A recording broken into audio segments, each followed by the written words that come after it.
반갑습니다. 12월 24일 오늘의 말씀은 에스더 4장 16절입니다. 당신은 가서 수산에 있는 유다인을 다 모으고 나를 위하여 금식하되 밤낮 3일을 먹지도 말고 마시지도 마소서. 나도 나의 시녀와 더불어 이렇게 금식한 후에 규례를 어기고 왕에게 나아가리니 죽으면 죽으리이다 하니라. 아멘. 12월의 품성은 사랑입니다. 오늘의 실천사항은 기꺼이 희생한다입니다. 사랑에 푹 빠진 12월입니다. 사랑은 참 아름다운 단어죠. 사랑이란 단어를 싫어하는 사람은 별로 없을 것 같습니다. 오히려 사랑을 참 많이 받고 싶은데 그만큼 못 받는 것 같아서 아쉬운 게 아닐까요? 그런데 사실 사랑을 받는 것은 참 좋은데 사랑을 하는 것은 쉽지 않은 것 같습니다. 왜일까요? 오늘 말씀을 통해서 함께 생각해 봅시다. 먼저 오늘 말씀을 봅시다. 에스더 하면 생각나는 아주 유명한 구절이죠. 죽으면 죽으리다. 그런데 어떤 상황에서 에스더가 이렇게 결단하고 고백했는지 먼저 오늘 본문의 배경을 살펴봅시다. 에스더는 부모가 없었습니다. 하지만 그가 부모같이 따르는 사람이 있었는데 바로 모르드게였습니다. 모르드게의 삼촌의 딸이 바로 에스더였습니다. 모르드게는 부모가 없는 에스더를 자기의 딸같이 양육하였습니다. 그런데 하나의 큰 사건이 일어납니다. 아수에로 왕이 하만이란 자를 굉장히 높은 지위에 올립니다. 그래서 모든 왕의 신하가 하만에게 꿇어 절을 합니다.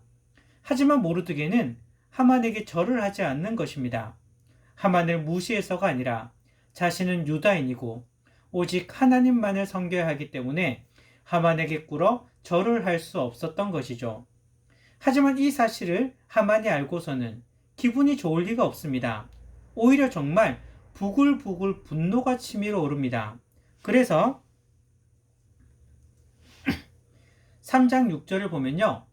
모르드게만 죽이는 것으로는 분에 차지 않고 이 나라에 있는 모든 유다인, 즉 모르드게의 민족을 다 죽이려는 계획을 세운 것입니다.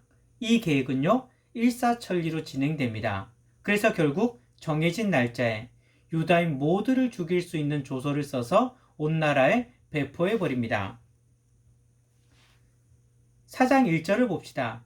모르드게가 이 모든 일을 알고 자기의 옷을 찢고 굵은 베옷을 입고 재를 뒤집어 쓰고 성중에 나가서 대성통곡하며. 이 사실을 알게 된 모르드게 또한 난리가 났습니다.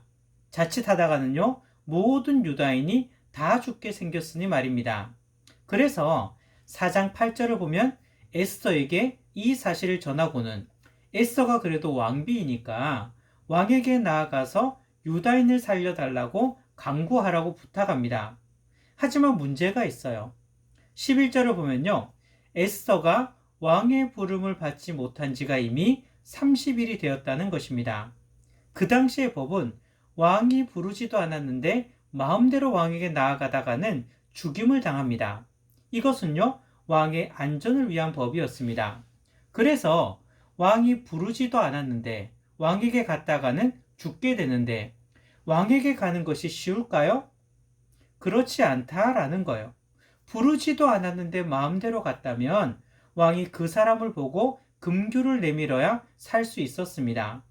에스더는 벌써 왕의 부름을 받지 못한 지가 30일이나 되었습니다. 왕 앞에 마음대로 간다는 것이 절대 쉽지 않은 일입니다. 그런데 여기서 모르드게가 정말 멋진 믿음의 고백을 합니다. 이때 내가 만일 잠잠하여 말이 없으면 유다인은 다른 데로 말미암아 노임과 구원을 얻으려니와 너와 내 아버지 집은 멸망하리라. 내가 왕후의 자리를 얻은 것이 이때를 위함이 아닌지 누가 알겠느냐 하니. 에스더, 너가 말을 하지 않아도 하나님은 다른 방법을 통해서 그의 백성 유다 민족을 살리실 것이다. 하나님께서 너를 왕으로 세워주신 것이 바로 이때를 위함이 아니겠느냐. 이렇게 지금 말한 것입니다. 그리고는 이제 에스더가 결단을 합니다. 16절입니다. 당신은 가서 수산에 있는 유다인을 다 모으고 나를 위하여 금식하되 밤낮 3일을 먹지도 말고 마시지도 마소서. 나도 나의 시녀와 더불어 이렇게 금식한 후에 규례를 어기고 왕에게 나아가리니 죽으면 죽으리이다 하니라. 왕 앞에 나아가기로 결단한 것입니다. 만약 이 일 때문에 죽게 되어진다면 죽겠다고 고백한 것입니다. 하나님을 신뢰하며 모든 것을 하나님께 맡긴 것이지요. 이것은 에스더의 고귀한 희생입니다. 자신이 죽을 수도 있는 것입니다. 하지만 민족을 생각하며 자신의 목숨까지도 내어놓은 고귀한 사랑인 것입니다. 사실 이런 희생이 쉽지 않습니다. 사랑을 하고 싶습니다. 섬기고 싶습니다. 베풀고 싶습니다. 돕고 싶습니다. 근데 문제는 무엇일까요? 희생하고 싶지 않은 거예요. 내가 손해보지 않는 범위 내에서 섬기고 싶고 사랑을 베풀고 싶은 것입니다. 그렇기 때문에 에스더의 오늘 이 결단은요, 너무나 대단한 것이에요. 자신이 죽을 수도 있는데 민족을 위해서 자신의 목숨까지도 내놓은 희생인 것입니다. 우리는 오늘 말씀을 시작할 때 왜 사랑하기가 쉽지 않은지, 사랑을 베풀기가 쉽지 않은지 함께 생각해 보자고 했습니다. 왜일까요? 여러 가지 이유가 있겠죠. 하지만 그 중 하나가 바로 손해보지 않으려 하기 때문입니다.